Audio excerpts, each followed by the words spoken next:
Hi hello welcome to Warangal ముచ్చట. నేను మీ శంకర్. నేను ఒక పర్సన్ ఇంట్రడ్యూస్ చేయబోతున్నాను. బీసీల వైపు కాంగ్రెస్ పార్టీ ఉంటుందా? రాహుల్ గాంధీ గారి మాటలలో ఉంటుందని ఆశాభావం తెలుసు. బీసీలు కులగణ మాట తప్పితే ఉద్యమాన్ని ఉపయోగిస్తాం. బీసీలకు ఏం కావాలి? బీసీలకు రాజకీయంగా వాటాలు కావాలి, బీసీ రిజర్వేషన్ కావాలి, కులగణన కావాలి, బీసీలకు విద్యా రంగంలో అభివృద్ధి కావాలి, అన్ని రంగాల్లో బీసీలకు అభివృద్ధి కావాలి. బీసీలు ఎన్ని సంఘాలు ఎందుకు? రాజకీయ పరిధి ఎందుకు అని మేము అడగచ్చు. ఇలా బీసీ పార్టీలలో ఇలా బీసీ సంఘాలు ఒక్కొక్కరు ఒక్కొక్క విధంగా పనిచేయడం జరుగుతుంది. రాజకీయ నాయకులకు మోర్చే నీళ్ళప్పుడు కొన్ని సంఘాలు పనిచేస్తున్నాయి.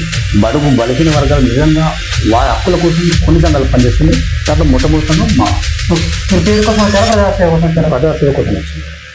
మీరు కులాల తరపున అంటే మీ బీసీ సంఘాల కోసం మేము సపోర్ట్ చేస్తారా? వేరే కులాల కూడా సపోర్ట్ చేస్తారా? బడుగు బలహీన వర్గాలకు ఎస్సీ ఎస్టీ బీసీ మైనార్టీల అభివృద్ధి కోసమే ఏకైనా పనిచేసేదే తెలంగాణ బీసీ ప్రజా సంఘం. ఓకే, ప్రభుత్వం ఏం కోరుకుంటుంది? ప్రభుత్వం ప్రజలకు మంచి చేయాలని కోరుకుంటున్నాం, ప్రజలకు సంక్షేమ పథకాలు అందియాలని కోరుకుంటున్నాం. బీజేపీ రిజర్వేషన్ బీసీ సంఘాల రిజర్వేషన్ తీసేస్తా ఉంటున్నారు, దాని మీద అది క్లియర్ కట్గా రాజకీయ నాయకుల మాటలు మీ ఇంతవరకు మా దృష్టికి వచ్చింది. ఏదేమైనా కూడా ప్రజల వైపు ఉండకపోతే ఉద్యమాలు తప్పదు.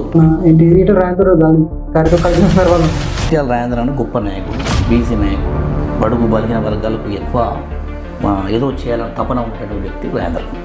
సీతక్క గారితో కూడా కలిసి సందర్భాలు నిజంగా నేను అనుకుంటున్నా, నాకు ములుగు నియోజకవర్గంలో అయితే బాగుందని కొన్ని పదవాళ్ళు అనిపించింది. అలాంటి వ్యక్తి సీతక్క. ఇవాళ కరోనా టైంలో ఒక్కొక్కరు ఏసీ రూమ్లలో వండుకొని ఉన్నారు.